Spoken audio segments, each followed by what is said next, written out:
yung first and second time, you're familiar with the paradigm shift, no? A paradigm shift is just to put it plainly, it's like a vehicle that will bring you from point A to point B. So it's another way of explaining a paradigm shift is a way of it's a change of mindset from being a traditional way of doing church to something new. And that is what we've been doing for the past 21 years. We started with 27 members. Pang 26 ako, pang 27 si Ate May.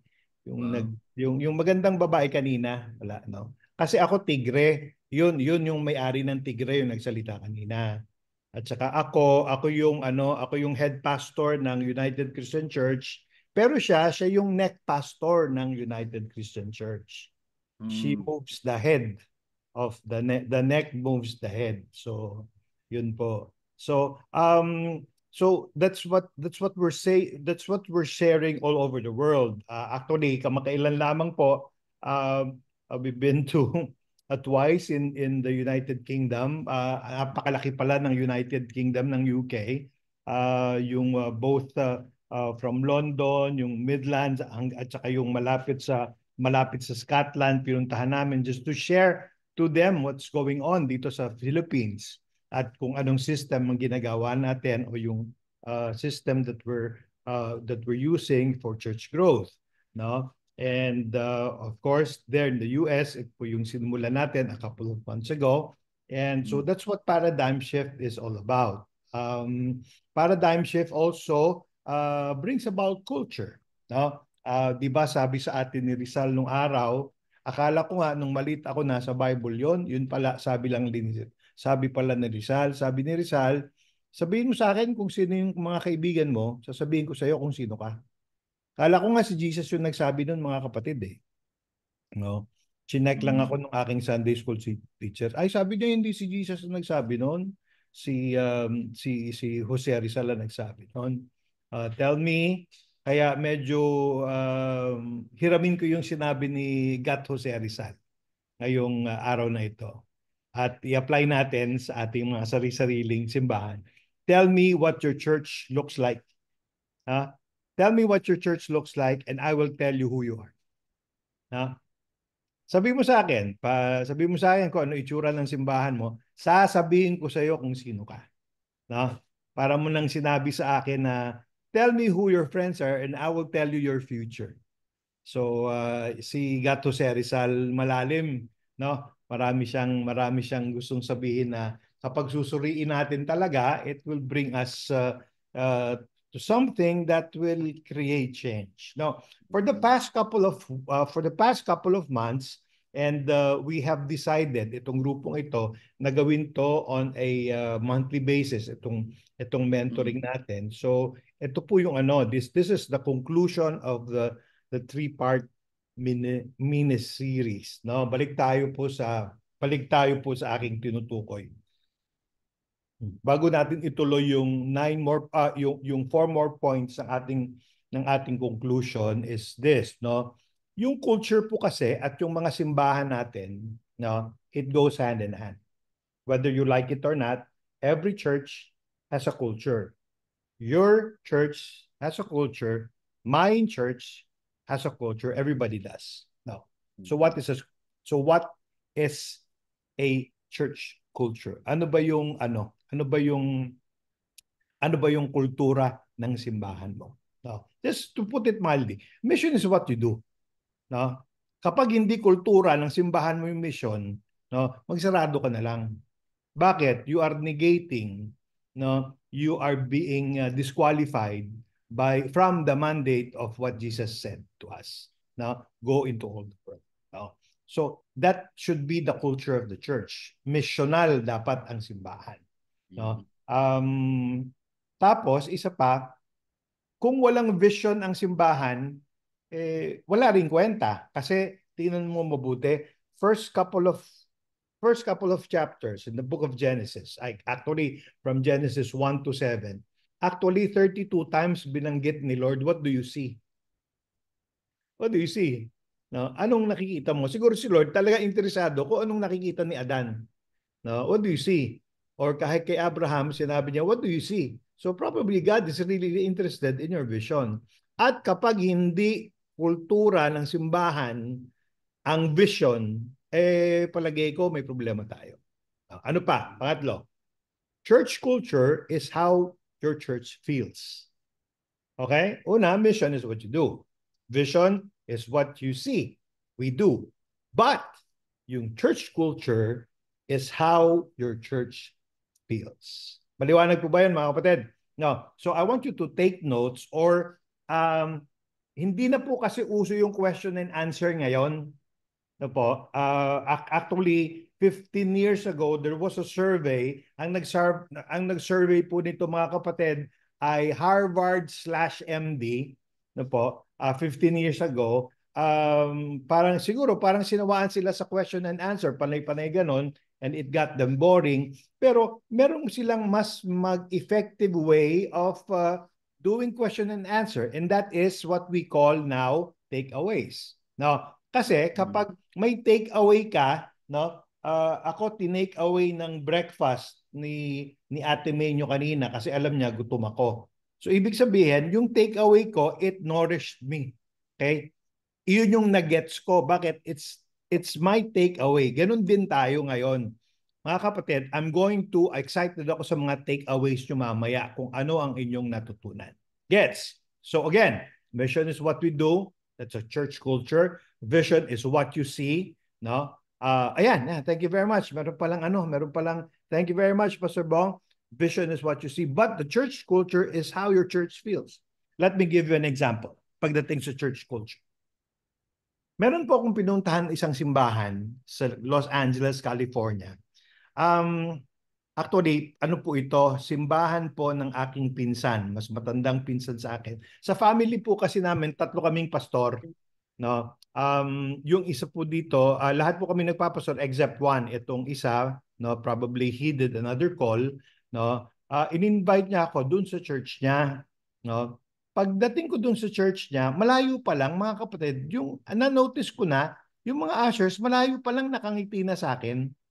No? Alam niyo naman sa Amerika, maraming itim, 'di ba? I'm not being a racist or I'm not making fun of them, but etong Asian na ito maitim,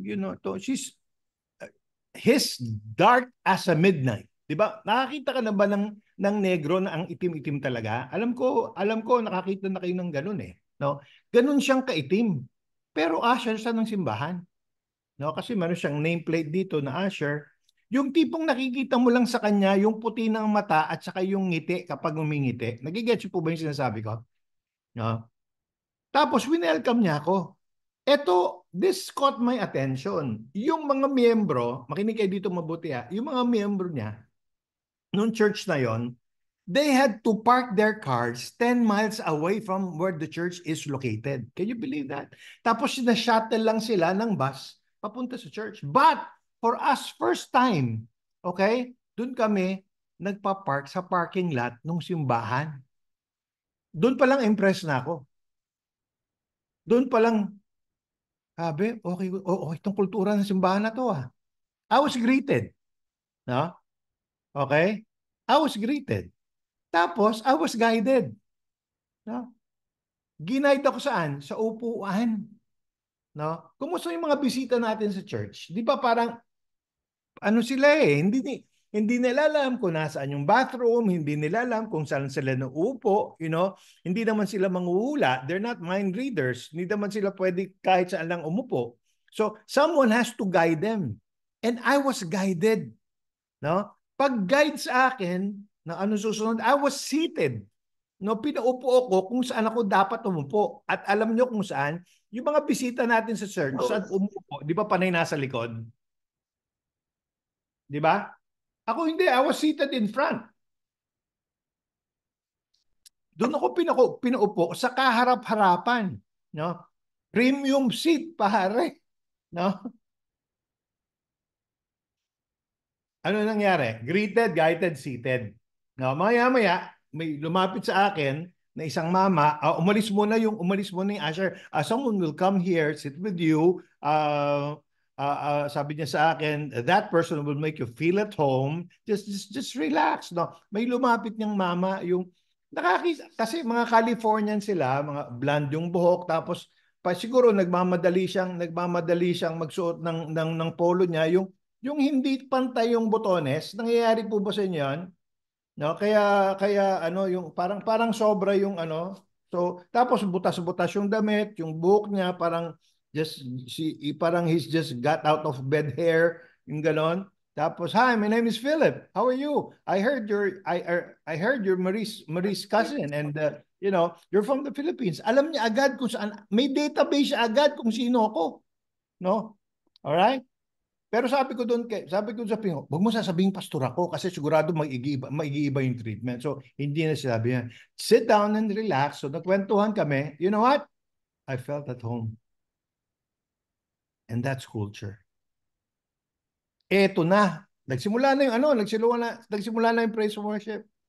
The shortest and the most meaningful praise and worship I've ever heard and worshiped with in my entire life. 18 minutes.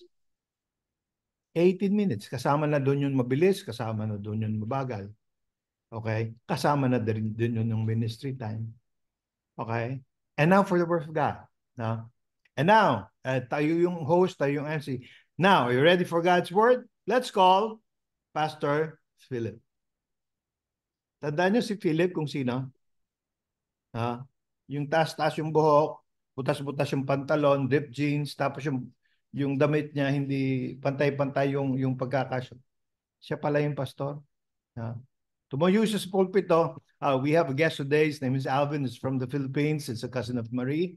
No? And alam mo, sabi niya sa akin, nagpapatawa, sabi niya, I'll talk to you later. I'm kind of busy right now, so we'll talk later. I felt at home. I was greeted. I was guided. I was seated. Okay? I was treated with God's word. The shortest and the most meaningful message I've ever heard in my entire life. 29 minutes. Can you believe that? 29 minutes. Punong-puno yung mensahe. Umaapaw. Nakarinig ka na ba ng mensaheng ganon, yung wala kang itatapon? Ganong klaseng mensahe.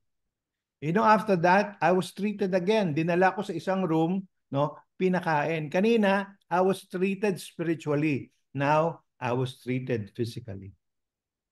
You know what that is? That's culture. Question. Ganun ba yung simbahan mo?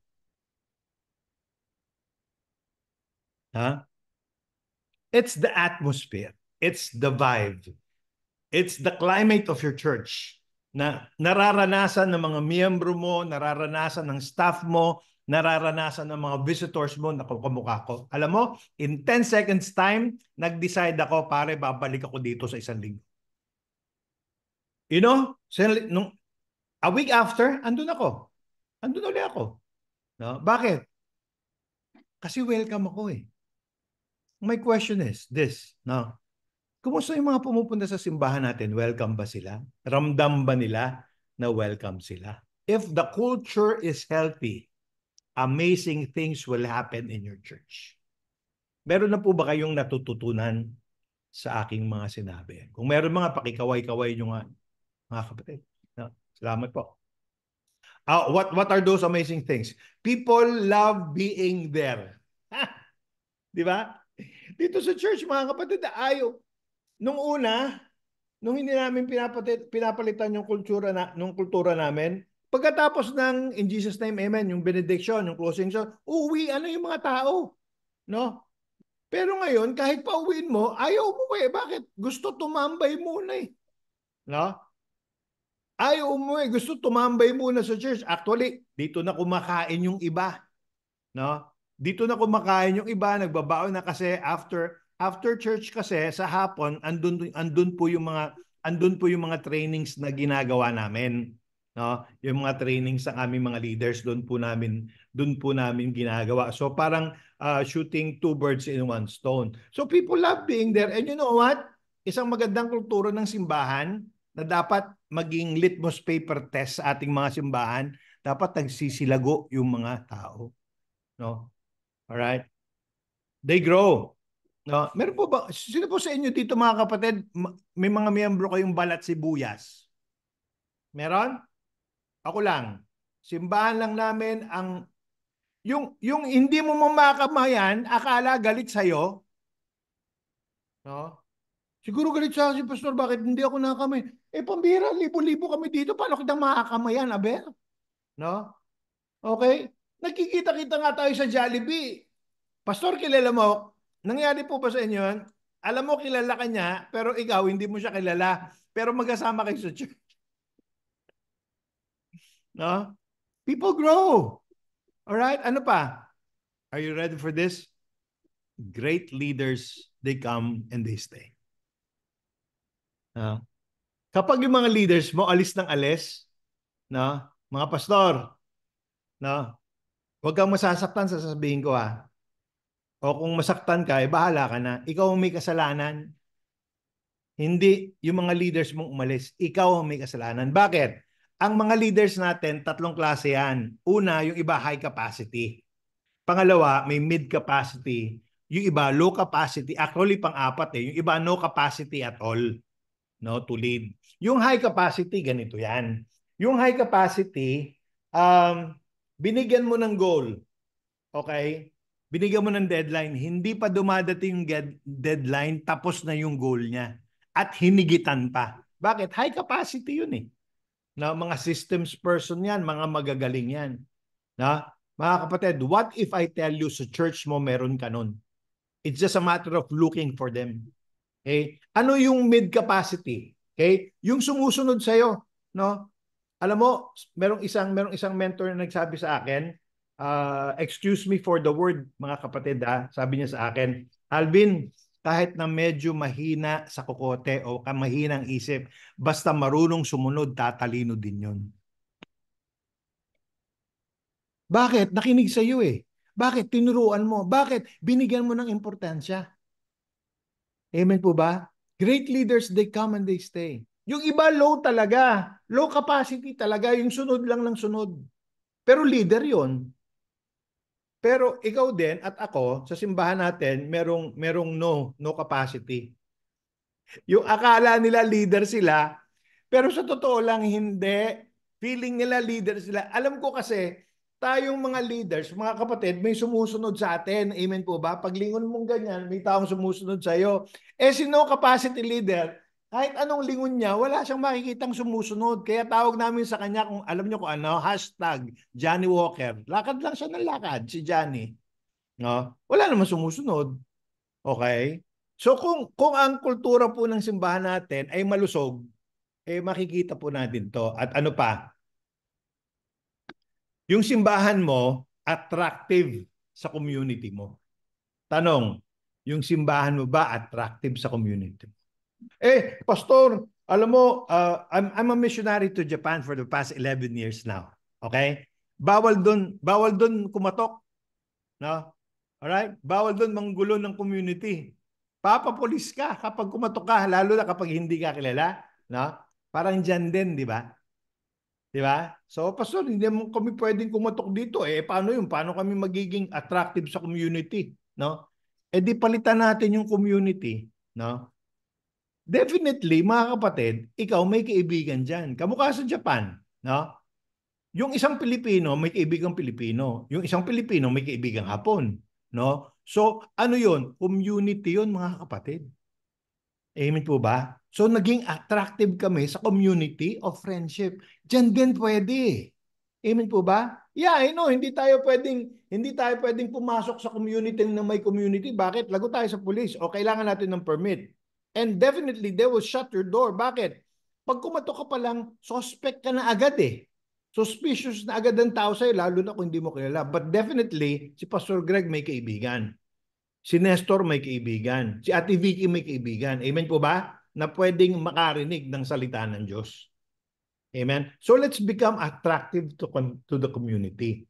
Dapat ganito yung kultura ng simbahan natin.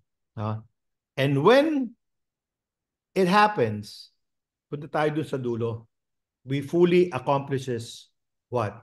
God's mission that has been given us. Amen? Amen po ba mga kapatid? Culture is invisible. Okay? Culture is invisible. Pero yung kultura, determinative yan. It will determine the future of your church. You can't see it, but it will define your church so much. No? Bad culture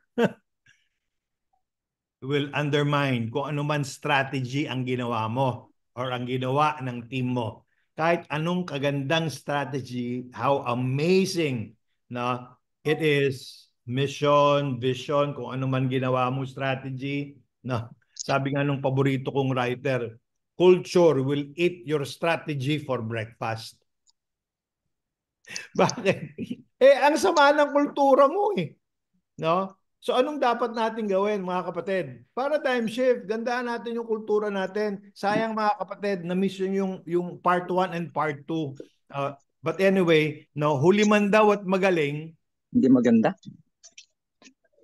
Huli man daw at magaling, may matitira pa rin.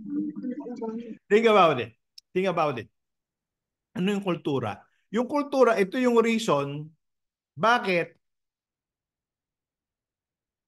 ito, alam to ni Pastor Greg eh. Alam niya kung saan ako nagsha-shopping eh. Di ba? Hindi ako nagsha-shopping sa Nordstrom. Nagsha-shopping ako sa Nordstrom Rack. No? Bakit? That's my culture. Okay? Bakit? Educated buyer ako eh. No? Same thing, different price. Amen po ba mga kapatid? No? Ano pa? Meron akong kultura na loyal ako sa isang airline. Bakit? Ang dami kong perks and promotion pag loyal ako sa isang airline eh. That's culture, no? May mga pamilya mga kapatid, anong kultura nila? They always have fun when they're together. Pero yung ibang pamilya naman panay nag-aaway kapag magkakasama. You know what that is? Culture. My question is this: how do you create an amazing culture in your church today? Amen? Na kung gusto nyong malaman kung paano mag-create ng amazing culture, number 1, November 14 to 16 sa Washington, dapat nandun ka. Okay? Number 2, okay? Kailan tayo sa North Carolina? Pastor Nestor, that's November what? November 21. November 21, dapat nandun ka. Kasi yun ang pag-uusapan natin. At lalo na, November 22 sa New Jersey, dapat nandun ka rin. Kasi hihimay-himay natin yun. Amen po ba, mga kapatid? Ito, ano lang po ito, pakate. O kaya ito po yung gusto nating i-discuss para yung kultura ng mga simbahang natin na punong-puno ng tradisyon, no, wala naman nangyayari, ang tagal-tagal na ng ministry, hindi naman umaandar, bakit hindi natin palitan? No? Palitan natin ng something that is creative, something that is redemptive, and something that will make God smile. Amen po ba? So ituloy po natin mga kapatid yung ating last part. Sabi po kung kilala niyo pa si Warren Wiersbe, kasi matanda na to, panahon po ito ni Pastor Nestor. Kilala po ni Pastor Nestor to. At saka ni Pastor Lawrence din, yung nasa Australia, kilala din to. Pero ito po, kwento lang sa akin ng lolo ko, kaya natandaan ko yung pangalan niya, Warren Wiersbe. Okay? Marami po siyang B-series, Be Patient, at mga kung ano-ano. But anyway, sabi niya, ministry takes place where divine resources meet human needs. Did you get that? No, ministry takes place where divine resources meet human needs. No. So anong ibig sabihin nun? No? Ang ministry pala, it's a need-meeting relationship. Okay? It's a need-meeting relationship. No? Kaya, tignan nyo mabuti. Exodus chapter 3 verse 15. Ano sabi dito? Exodus chapter 3 verse 15. Pastor Bong, number 9 na tayo ha. Doon na tayo sa conclusion natin. Okay. 3 generational ministries. Exodus chapter 3 verse 15. God also said to Moses, say to your say to the Israelites, the Lord,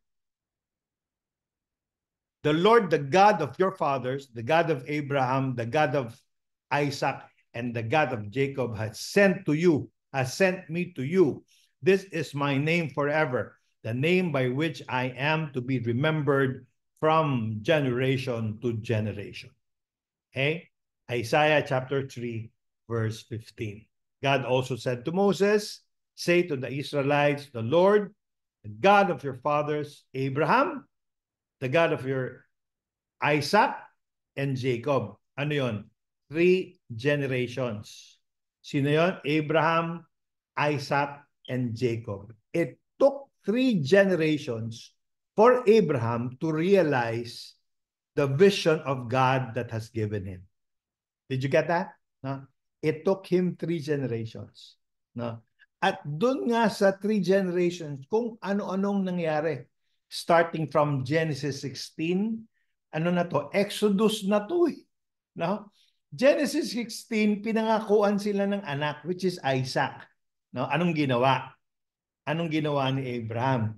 Eh din, nag-manufacture ng blessing. Binigyan niya nga ng pangako, ayaw niya ng pangako. Gusto niya mag-manufacture ng sariling blessing. Anong nangyari? Kaya nga siguro nag 9/11, kaya nga siguro hanggang ngayon may gera sa Israel, no? Is because of that disobedience. Kung nag-antay lang, kailan dumating yung pangako? Genesis 18, 2 chapters away. Did you get that? At ang nangyari dito, it took him 3 generations for Abraham to realize the vision of God that was given him. No? Tanong, nakilala niya ba si Jacob? Palagay niyo. Nakita niya ba yung apo niya? Palagay ko hindi. No? Bakit? Namatay na siya. No? Pero kung i-apply natin sa church, ikaw si Abraham, okay? Yung nawiwin mo sa Panginoon, ang tawag doon Isaac. At yung nawiwin ni Isaac, ano, ang tawag doon Jacob. No? Dito sa panahon natin, kahit si Abraham ka, makikita mo yung apo mo. Amen? No? Sa bahay mga kapatid, nung wala pa po kaming anak, dalawa lang po kami ni Ate May. Yung tatay at nanay ko, bago yan pumunta sa bahay, tumatawag muna, Alvin, makikikain kami dyan gantong oras. So, magpiprepare kami. So, normally it's dinner, sometimes it's lunch. Hindi sila nagpupunta ng unannounced. Pero nung nagkaapo, oh, my goodness, anong tawag-tawag? Alas 6 pa lang ng umaga, alas 7 ng gabi, any time of the day nandun. Bakit? May apo eh. Nagigets siya? Nagbabago ang atmosphere kapag may apo. No? Kaya sabi ko, Erpat, sabi ko kay Daddy, Erpat, huwag mong dadalhin sa Jollibee. Kasi pag dinala mo sa Jollibee yan, ang o-orderin yan Sunday. At kapag kinain niya yung Sunday, mag-tonsillitis, gano'n na naman yan. No? O, anong gagawin nyo? Lola, hindi ko gagawin yun. Hindi. Basta pupunta lang kami nun. French fries lang ang kakainin niya. Ayun, pag uwi sa bahay, ano sasabihin ni Zoe? Eh di obvious to obvious, kumain ng Sunday. No? Bakit? Yung mga lolo talagang walang ginagawa yan kundi spoil yung mga apo. No? Eh tayong mga tatay at nanay, hindi dinidisiplina natin. But you know what I mean, right? It took Abraham 3 generations to get the vision right. No? Yung pangako ni Lord, no? Hindi niya nakita eh. Ang nakita niya lang yung anak niya. Gets niyo? Pero ikaw ngayon sa simbahan, tayo sa simbahan natin, pati apo sa tuhod, meron tayo. Amen po ba? What a privilege. Amen? Sino pong nakakagets ng aking sinasabi? Kaway-kawayan yun naman ako. No? Di po ba? Kahit na yung apo mo sa katuhod, sa tuhod, sa talampakan, sa paa, no, sa balahibo, makikita mo. No? That's the privilege that God has given us for the vision to become a reality. 3 generations are required. Amen? Amen. Amen po ba? Again, that is culture. No? Para yung pangitain ng Panginoon sa simbahan mo, yung kultura ng Panginoon, missional, being a missions church, being a visional church, okay? Being a church that impacts the community, you need 3 generations. Okay? Bakit? Kasi yung 3 generations, si Jacob, anong nangyari kay Jacob? Okay? Siya yung gateway to the multitude. No, nung dumating si Jacob, anong nangyari? Sandamakmak na ang naging Israelita. No? Anong pangako kay Abraham? Nagbumukmok si Abraham nasa loob ng tent, di ba? Ano sabi ng Panginoon sa kanya? Anak, lumabas ka nga dito. Abraham pa lang siya, Abraham pa lang pangalan yon. Pangalan niya noon. Ibig sabihin, fatherless father. No? Fatherless father. Tatay na walang anak. Labas ka dito. Bakit nagbumukmok? Depress eh. Oh, anak, tingin ka sa langit. Anong nakita mo? Ang dami mong stars. Ang dami pong stars. Sabi ni Lord sa kanya, anak, ganyan karami magiging anak mo. Gets siya? Tanong, nag-doubt ba si Abraham? Kaya tinawag na father of faith. Minsan, depressed na naman. Ando na naman sa loob ng tent. No, ano? Sabi niya, Abraham, labas ka dito. May sasabihin ako sa'yo. Nung isang araw, sabi ko sa'yo, tumingala ka. Lahat ng stars na nakita mo, sa'yo yun. Ngayon, yumuko ka, ano nakita mo? Ang dami pong buhangin. O yung daming buhangin na yan, ganyan, magiging karami ang lahi mo. Tanong, naging totoo ba? Naging totoo ba? It took him 3 generations. Bakit? Si Jacob, ito yung gateway to the multitudes. Alright? Dito umandar yung pangako ni Lord. Maaring pinangakuan tayo ni Lord. Maaring pinangakuan ka ni Lord. Open ka ba sa possibility na maaring hindi mo makita sa lifetime mo yung pangako ni Lord sa iyo? Open ka rin ba sa possibility dahil sa sipag mo, dahil sa accelerated ang harvest ngayon, okay? Open ka ba sa possibility na kahit na yung apo mo sa talampakan, makikita mo? Kami dito po sa church, nararanasan po namin yun. No? Right? Ang daming tao uma-attend, halos hindi na namin kilala. No? We started with 27 people. Can you believe that? Bakit? Bakit ginagawa ni Lord tong 3 generational ministry? Number 1, perpetuity. Say it with me, perpetuity. No? The importance of propagation. No? Importanteng manganak ka. No? Okay? Kaya kung may asawa ka at katabi mo yung asawa mo ngayon, mag-prophesy ka sa asawa mo. O kung sino yung katabi mo, sabihin mo sa kanya, manganganak ka pa. No? Maaring hindi physically, pero spiritually. Amen po ba? Ito yung perpetuity, ito yung kahalagahan, ito yung importance of propagation. Okay? The question to ask is this: how can I make my son a son? Hindi. No?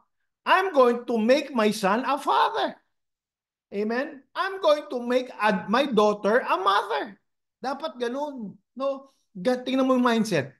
Kultura yun eh. Kultura ng mga Hudyo. No? Amen po ba?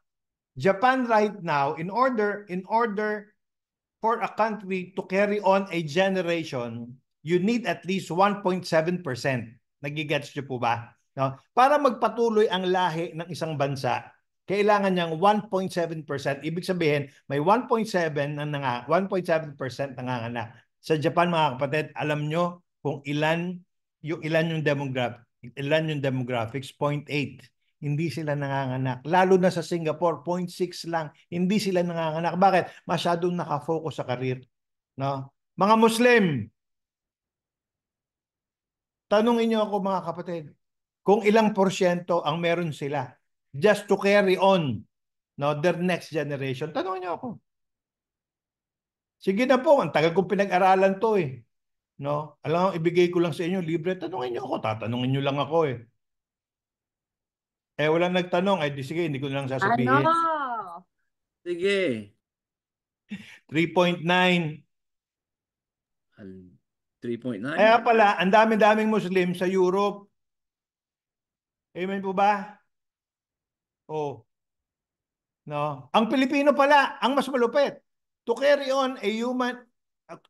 on to the next generation, 3.6. No? 3.6% ang Pinoy. Mahakbangan pa lang yung asawa mo buntis na agad. No? Pero tingnan mo, ginagamit ng Muslim ang alin? Demographics para ano? To conquer a nation.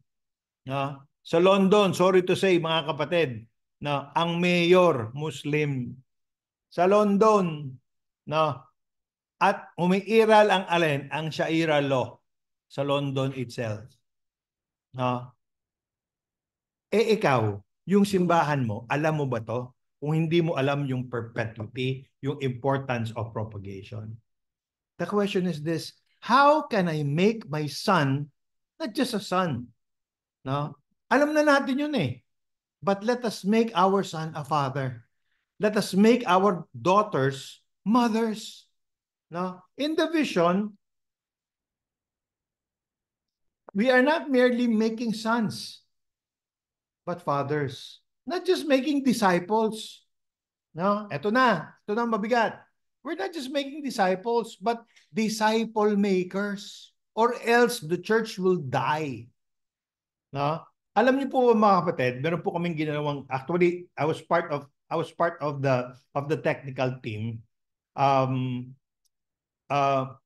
Pinag-aralan po namin as early as 2019, wala pang pandemic. Alam niyo po ba mga kapatid, worldwide bumabaksak ng attendance ng simbahan?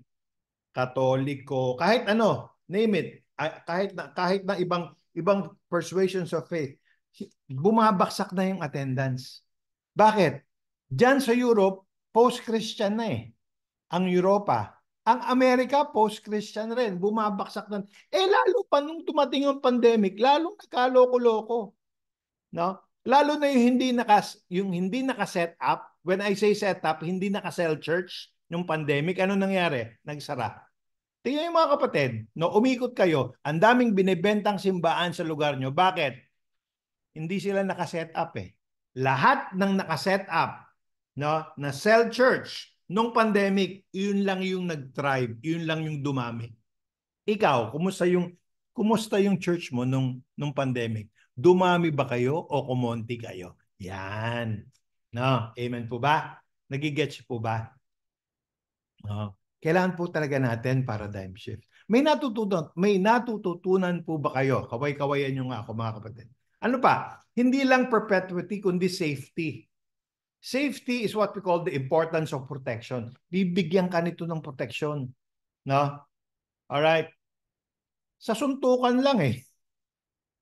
Sa baryo, lumaki ako sa baryo.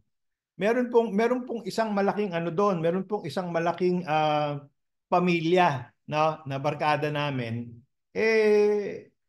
Yung ano, binuli sa school. Nung araw wala pa naman ng anti-bullying law. Binuli sa school yung bunso nilang kapatid, no? So nagkasugat-sugat, anong tawag dito, nabasag yung mga ngipin. Alam nyo, the following day, yung buong lahi nandun. Hinahanap yung nambuli doon sa kapatid nila, no? At lahat kaming mga taga-baryo, siyempre to the rescue. Bakit? Taga-baryo namin yung kinanti eh, no? Nagigets po ba ibig ko sabihin, no? There's safety in numbers, no? Habang marami ka, lumalakas ang loob mo. Amen po ba? May nagigets po ba kayo? Not only safety but also legacy. No? The importance of the patriarch. You pass on yung legacy from generation to generation. That's the important of the patriarch. That's the important of the matriarch. Okay? That's what church is all about. We pass from one generation to generation. Ako mga kapatid, probably 20 years ago when we started, 25 years na po kami dito sa United Christian Church na mag-asawa. Probably nung nag-start kami, ang iniisip po namin yung para sa amin eh. Pero ngayon mga kapatid, we're telling everybody na kung ano man ang ginagawa namin is not for us anymore, it's for the church. Para po sa simbahan na to. Bakit? For the legacy for the next generation. Amen po ba? We pass on the spiritual legacy from generation to generation. Tanong mga pastor, anong itatransfer mo from the other generation? O hanggang ngayon, wala kang napipiling paglilipatan ng iyong bertud. No? Amen po ba? No? Sino po yun? Sino po yung susunod? Kasi kung walang susunod, no, the church will die. If the church will not change, the church will die. Amen po ba? Yes, sinasabi natin, even the gates of hell cannot prevail against it. No? Pero mga kapatid, kung susuriin nyo yung salitang church doon, na yung salitang church, kung susuruin nyo, yun yung church na kumikilos. Ecclesia. Hindi yung church na tamad at walang ginagawa. Sad to say, may mga simbahan sa buong mundo, number one, walang plano. No, sana hindi ikaw yun. No, merong mga church sa buong mundo mas malala. No, akala nila may plano sila, pero sa totoo lang wala. Pangatlo, no, matutuwa ka sa pangatlo. May plano, galing. Wow, hallelujah. Pero wala namang effect yung plano. Tanong niyo kung bakit. Tanong niyo kung bakit. Sige na. Bakit po? Plano ng plano. Kung maghapon, nag-set ng officers, nag-elect ng officers, gawa, strategic planning, grabe, ang ganda. Talagang you will be awed with its presentation. Eto na, nung gagawin na, nung i-apply niya, tapos na. No, tapos na yung term ng mga inelect. Ano nangyari? Na-apply ba sa ganda ng plano? Wala. Ano nangyari? The election na naman. Gawa na naman ng strategy. On and on and on, on and on. Paulit-ulit lang, paulit-ulit lang. Ang ganda ng plano, wala namang effect ang plano. Pero may mga simbahan ako nakita. May plano na, may effect pa yung plano. Sana ikaw yun. Pero para ka makarating doon sa pang-apat, palagi ko dadaan ka muna doon sa pangatlo eh. Doon sa unang tatlo eh. Amen po ba? So, 3 generational ministries. Kultura yon. Kapag wala ka nun, kapag wala kang Abraham, pag wala kang Isaac, pag wala kang Jacob, I'm sorry, your church will die. Right? Your church will die. So, that's number 9. Number 10. Kumusta po yung worship ninyo? Kumusta po yung worship? How's your worship? Dalawa ang pinaka crucial sa isang worship. Dalawa lang. You know what that is? Praise and worship. Number 2 is giving. So worship, kaya inspiring yung worship, mga kapatid, is because we give. We give our praise, we give our worship to God. Why is it also inspiring? We give what we have. We give our resources, we give our time, we give our talents, we give our treasure, and we even give our temple, yung ating mga sari-sariling katawan. No? That's why worship can be inspiring. Kaya celebration ang tawag eh. Dito sa church namin, mga kapatid, ang tawag namin dito, celebration. You know why? Because we celebrate the goodness of the Lord on a Sunday sa lahat ng mga cells namin. By the way, mga kapatid, nung araw, kami mga cells lang. No? Nung nag-resign ako sa G12, mga kapatid, September 2023, from September 2023 hanggang April 2024, 9 churches ang nadagdag sa amin. Okay? That's why, mga kapatid, I'm not talking to cell leaders anymore. I'm talking to pastors. Grabe, iba na. Nag-transition na kami. You know, dati, cell groups lang ang pinag-uusapan namin. Although pinag-uusapan pa lang namin ng cell group, pero departamento na nila yon. Ang departamento ko ngayon, paano ko sila i-train bilang pastors na dating mga cell leaders? Nagigets po ba, mga kapatid? No? That's why we call our worship celebration. Why? Because we celebrate the goodness of the Lord sa mga cells all throughout the week. No? Sabi ni David, I rejoiced when they said unto me, I was glad when they said unto me, let us go to the house of the Lord. The word rejoice, the word glad that was mentioned here, the root word is hilarious. Anong hilarious sa Tagalog? Halakhak. Anong hilarious sa Tagalog? Yung sobrang tawa, yung masakit na yung tiyan mong katatawa, yun yung hilarious eh. No? Amen po ba? Yun yung root word. Ibig sabihin, I was so joyful when they asked me to go to church. Why? Because I'm going to celebrate the goodness of the Lord all throughout the week. Yung ginawa niya sa akin. Amen? How sure worship? Is it inspiring? No? Yung praise and worship natin, it should be moving. Yung one can feel the presence of God. The word is relevant. The word is inspiring. Amen po ba? Kumusta yung mga mensahe niyo mga kapatid? No? Kumusta yung mga mensahe niyo? No? Yung pong mga mensahe, tinrain ko po yung mga tao ko dito, Monday pa lang, hingin mo na kay Lord kung ano yung mensaheng ibibigay niya sa iyo. Monday pa lang maghanda ka na para sa Sunday. No? Amen po ba? Huwag kang mag-rely sa internet. No? Yung Saturday night special, iwas ka sa ganun mga kapatid. Hindi tayo pagpapalain ng Panginoon. Hindi inspiring yun. Okay? Tapos, paano magiging relevant yung mensahe mo kung hindi mo kilala yung mga miyembro mo? So, ibig sabihin mga kapatid, na kilalin mo yung mga miyembro mo. No? Meron po kaming ginagawa ngayon. Actually, I'm going to present this every month kasi. We meet our leaders, lahat ng leaders from the 9 churches including the main church. Meron po kaming all leaders training every Sunday afternoon. No, ito po yung i-present sa kanila when it comes to worship. Uunahan na natin sila in presentation to you. Okay? Mga kapatid, less presentation, more presence. What do I mean? Yung church po namin is state of the art. Yung iba sa inyo napunta na dito. Bong, may picture o ba ng church natin? No, pakita mo sa kanila. State of the art, lahat ng gamit po namin is professional. No, it's acoustically sound.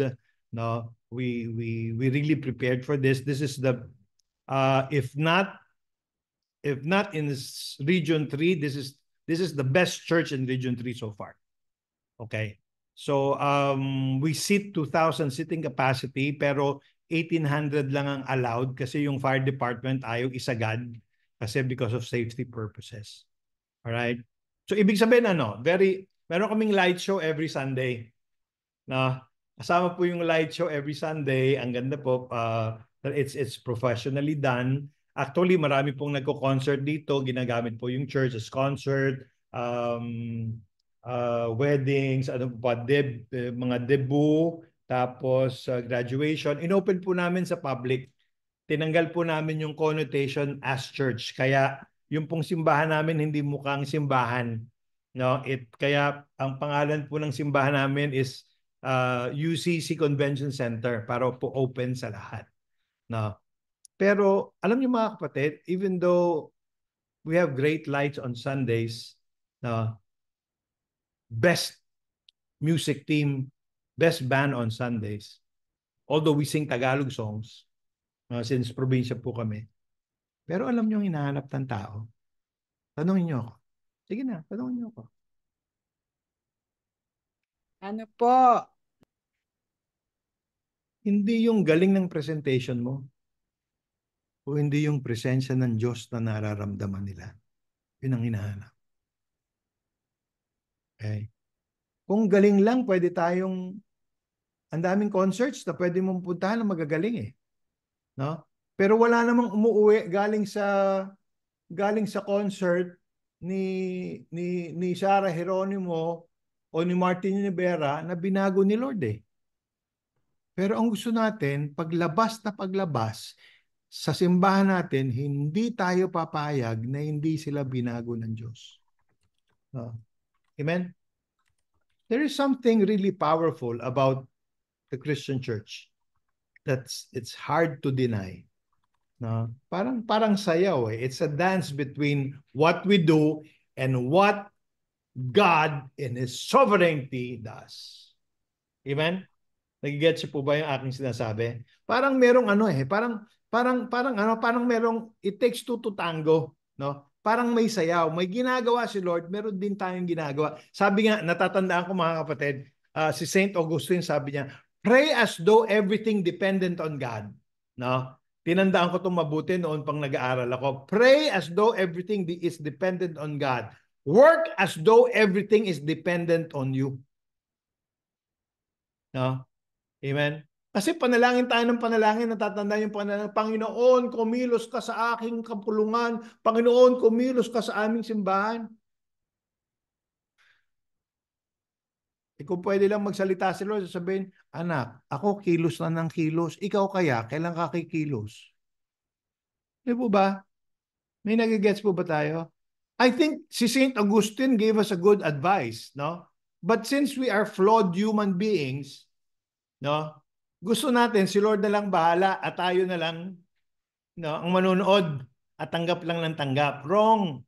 No? The best two parts of a worship service is praise and worship when we give and when we give our tithes and offerings.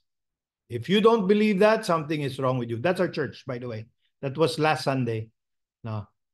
Okay. That's a church last Sunday. Nung Sunday po, we celebrated Pastors Appreciation Sunday. Okay. No, hinintay talaga nila ako. I came from UK. Hinintay talagang itinaon nila para nandun ako. Thank you, Pastor Bong. No. It's really a good advice. No, we either do nothing because we expect God to do everything. Gets niyo yun, mga kapatid? No? But sa panahon natin ngayon, yung tao manhid na eh. No? Isang pindot ko lang sa YouTube, isang pindot lang natin sa YouTube, the best of the best worship makikita natin. Di po ba? Eh nung araw, kung saan tayo pupunta, 50 years ago, kung saan pa tayo pupunta to hear great messages. But now, no, it's really hard to put into words. But if you think about it long enough, I think you know what it means. People want the presence of God over the presentation of galing. Amen po ba? Amen? They want to feel something. Now, especially right after the pandemic. Alam niyo po ba, nag-iba yung ministry nag-iba yung ministry natin after the pandemic. Now, they want to feel something. They want to feel that capital S, someone who is real, who knows their name, who loves them. Natatandaan niyo yung kwento ko kanina? I was greeted, I was guided, I was seated, I was treated. I was looking for that. Tanong, ganun ba yung simbahan natin? Alam niyo mga kapatid, kinopya namin ito. Kinopya namin yung dito. No? Greeted, no? Guided, seated, treated. No? Kultura. Isang kultura mga kapatid na I'm sure, in 10 seconds daw, sabi ni George Barna, who wrote Marketing the Church, in 10 seconds time, magdi-decide yung tao kung babalik siya sa simbahan mo o hindi. No? In 10 seconds time, ano ba naman to? Susungit ang mga tao dito, hindi na nga ako babalik dito. No? Or, ay, grabe, welcome na welcome ako dito. Feel at home, babalik ako dito. At higit sa lahat, ramdam ko yung presensya ng Diyos dito sa simbahan ito. Amen po ba? So, mga pastor, no? It's your call. No? Hindi kasalanan to ng worship leader, hindi kasalanan to ng usher. Kasalanan natin to kapag hindi natin binago. Bakit? Ikaw ang pastor eh. Hindi naman sila. Ngayon, kung sila yung pastor, eh palagi ko sila may kasalanan, hindi tayo. Amen? They want to feel something. They want to feel someone who is real, who knows their name, especially who loves them. And services, no, that ushers people in the presence of God will, I think, it will be more effective, no, sa generation natin ngayon. No? Amen po ba? Dapat ganun yung focus natin mga kapatid. How's your church? Kumusta yung ating mga simbahan? No? Okay. Siguro mamaya or bukas magbi-meeting kayo. Pag-uusapan nyo itong mga bagay na ito. Okay? It's not about the presentation. Bakit? Pare, pumunta ka sa YouTube, ang gagaling. Mga TED Talk on Christianity, lalo na ngayon AI. Pare, AI, igagawa ka ng mensahe. Ang lupit. Tinanong ko si AI, can you write something about forgiveness? Grabe, alliterated pa. Lahat nag-start sa letter F. 1, 2, 3, 4, 5 points. Sabi ko, ang lupit talaga nitong AI na to. No? Ibang klase. But you know what? Kahit na magaling si AI, ang hinahanap ng tao, okay, yung I. Sino yung I? No? The one who said, I am. Yun ang hinahanap ng tao. Amen po ba? Ano pa? Okay pa ba kayo? No? Are you still okay? Yeah, amen. Yes. Less noise. Amen. No? Number 2, less noise Amen. and more space. Less noise and more space. So what does that exactly mean? Less noise, more space. First, one change to our weekend services na that can help is simply this. Now, less noise and more space. Anong ibig sabihin, mga kapatid? Now, tayong lahat, yung mga tao natin, bumaghapon, tulig ang tenga niyan. No? Lahat ng information, lahat ng stress sa tenga nila pumasok. Pagdating sa simbahan, ingay na naman. Nagigets po ba yun, mga kapatid? If you look at many church services, no, characterized by quick announcements, yung upbeat songs followed by, an energetic message, dinagdagan ng ilaw, production, grabe. Para ka nasa variety show eh. Okay? Para ka nanood ng Wawawi. Kung ano bang pinapanood diyan sa Amerika na kung minsan, mga kapatid, you hardly have time to breathe. Hindi simbahan yun. Kaya ka nga pumunta sa simbahan, mga kapatid, is to breathe to God. No? Nakarating ka na ba ng simbahan? Pagpasok ng simbahan, ang bigat ng pakiramdam mo. Paglabas mo ng simbahan, lalong mabigat yung pakiramdam mo. Hindi simbahan yun. No? I think kailangan din natin mag-paradigm shift kung anong nangyayari sa loob ng simbahan natin eh. Sana po nagigets yung sinasabi ko, mga kapatid. No? Anong ibig kong sabihin? No? The difference is this.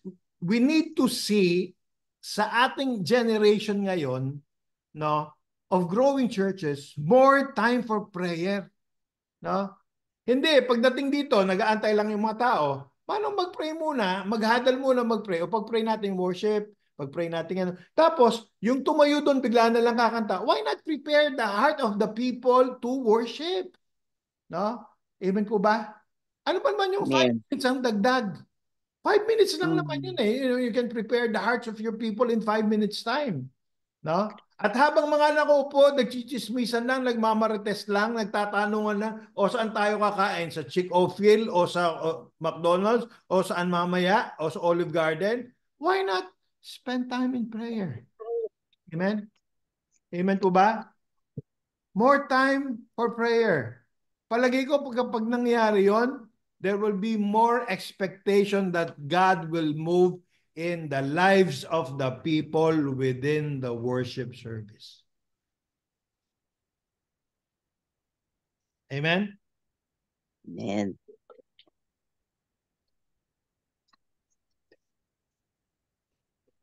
Next. Evangelism. Evangelism. 11. Bong, 11 na tayo ah. Bong, pasensya ka na. Ano yan? Random. Bigla lang dumating sa akin. Kaya, sorry, hindi ko na idagdag. No. Evangelism. Ang evangelism, mga kapatid, dapat nami-meet natin yung needs. No? Nami-meet natin yung needs ng mga pinupuntahan nating tao. No? You know, I used to work in the US for quite some time, siguro mga 10 years. And part of my work, no, meron akong isang free day, which is Thursday, na although I'm getting paid, but I don't have to go to work. I'm a psychotherapist by profession. Okay. I get paid without going to work. Basta I choose a community that I can serve. Okay? Pinili ko yung Home for the Aged. Okay? It was a Thursday. No. So every Thursday nandun ako. Ang una hindi ako pinagpapansin. No? Ang tatanda, susungit. Sino man to? The old people, they're very suspicious, di ba? Siguro may kailangan ito sa akin, no? No, yung isa nga kala Mormon ako eh. Sabi ko, no. I'm just here to talk to you. I'm just here to listen to what's going on in your life. Tapos mamaya, they started opening up. You know? Na alam mo, 1 taon ako dito. Pinuntahan ako ng anak ko 1 beses pa lang, Christmas pa noon. Bigla para naman ako sinaksak sa dibdib ka. Sabi ko, what? No? Eh, yung mga kasama ko dito, hindi nila nakikita yung mga anak nila. No? Taga dyan lang naman. No? Sabi ko, wow. These people are lonely. No? Tapos there was a time, there were a couple of suicide. Imagine 70 years old, 82 years old, nagpapakamatay. You know why? Because they felt useless. Wala na eh. Wala nang purpose ang buhay nila. I stayed in that facility for a year and a half. Kasi pagkatapos nun, lipat naman.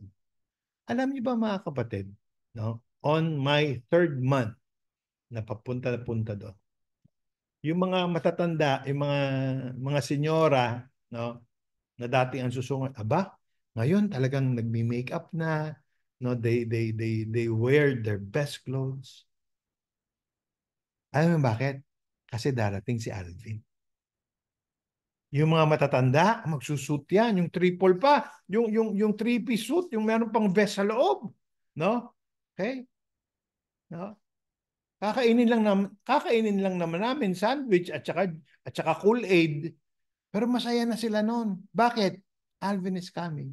Alam niyo yung Thursday ko anong atawag nila? Alvin's Day.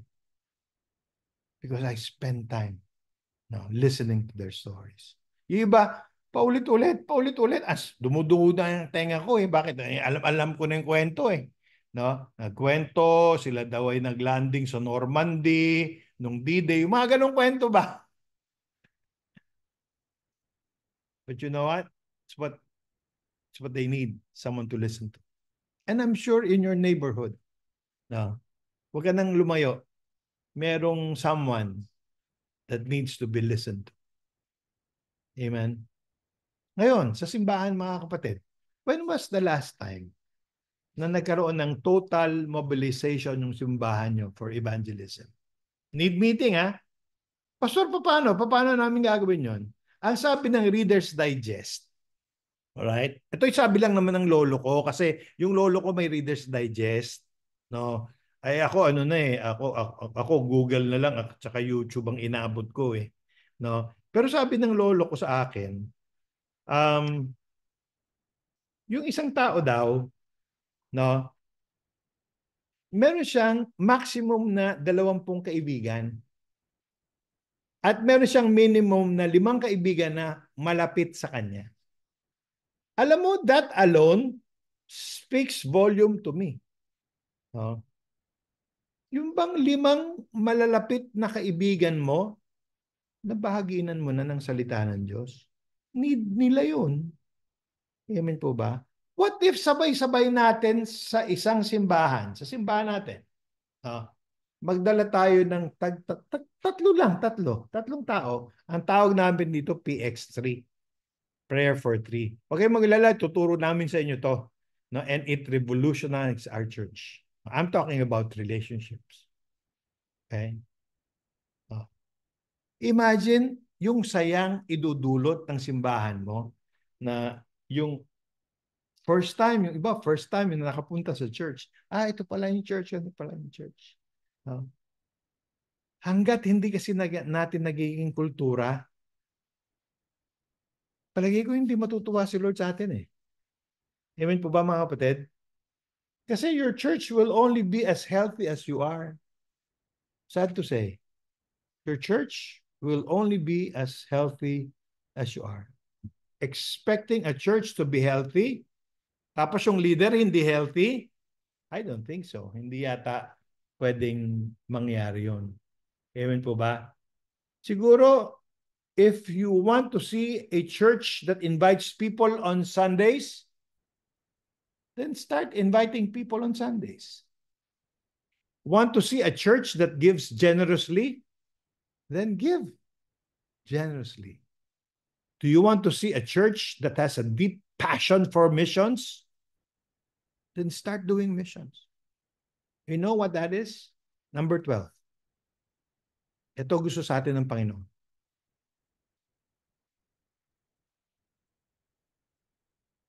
Excellence. Excellence. Tayo, mga pastor, I'm going to turn 60 in December. I'm 60 years old. Priority na ako sa Mercury Drug. Meron na akong 20% off. Sa lahat ng eroplano, priority na rin ako. Mauunahan ko pang umupo yung first class at saka mga taga-business class. Bakit? 60 years old na ako eh. No? 20% off na ako sa lahat ng gamot. I don't know about airfare kung 20%. Hindi to yata sa Pilipinas, hindi pa. But restaurants, I'm 20% off. Okay? Why did I say that? No. Kung hindi tayo nakapag-produce ng tao sa simbahan, number 12, na walang excellence, palagay ko hindi tatagal yung mga simbahan natin. Sabi ko kay Lord, no, alam nyo bang I am more excited for the next 10 years, for the next 15 years, God willing, kung ibibigay sa akin ng Panginoon, no, to train the young people, those who are next in line, no, to train them on up close and personal to how to run a church. No. Mga kapatid, hanggat wala tayo nun, I'm sad to say, no, your church will die. Unless the church change, church will die. Excited akong marinig yung inyong mga takeaways ngayon. Thank you very much for listening. Thank you very much for spending your time. Alam ko yung mga taga-Saudi, ang agang gumising. Thank you for pinakinggan nyo itong